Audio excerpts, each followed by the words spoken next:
Adversity is not punishment. It is preparation. Most athletes misunderstand struggle. They think resistance means they are doing something wrong. They think rejection means they are not good enough. They think setbacks are signs to slow down. But adversity has never been the enemy of greatness. It has always been the training ground of the mind. Every elite performer in history was shaped by moments that tested belief before talent.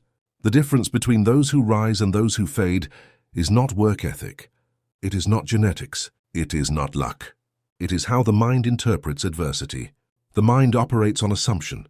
What you assume to be true, your behavior will follow. And what your behavior follows, your results eventually reveal. Confidence is not something you earn later. It is something you decide first. This is the mental law most people never understand. Your subconscious does not respond to effort.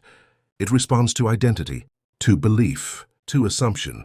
And this is where the great separation happens. Michael Jordan was not born unstoppable. He was not crowned great from the beginning. He was cut from his high school varsity team, overlooked, dismissed.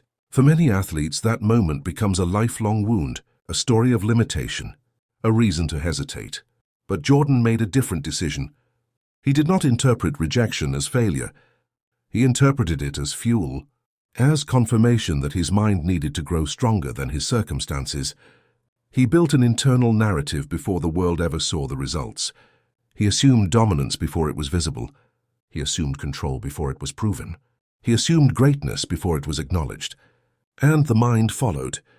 Pressure did not scare him. Pressure confirmed him, because pressure does not create weakness. It reveals belief. When the game tightened, when expectations rose, when moments demanded presence, Jordan did not shrink, he expanded. Not because he was fearless, but because he had already decided who he was. This is the same crossroads every athlete faces. Being overlooked, sitting on the bench, watching others get opportunities, hearing silence when effort is loud. These moments are not random. They are invitations.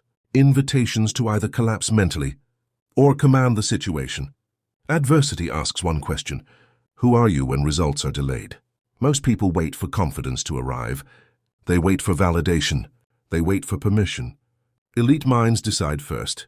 They do not need the scoreboard to tell them who they are. They do not need minutes, praise, or approval to believe. They assume control internally, and reality reorganizes itself around that assumption. This is why talent alone never wins long-term, because talent without mental command folds under pressure.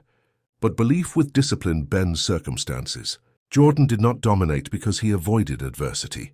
He dominated because he trained his mind to use it. Every slight became motivation. Every doubt became confirmation. Every obstacle became sharpening. This is the mental edge, and it is available to anyone willing to claim it. Adversity is not telling you to quit. It is asking you to decide. Decide whether you will let circumstances define you, or whether you will define yourself in spite of them. The moment you stop seeing struggle as resistance and start seeing it as training, your performance changes. Your body follows your mind. Your decisions follow your belief. Your future follows your identity. You do not need to wait until things improve to think differently. You think differently so things can improve.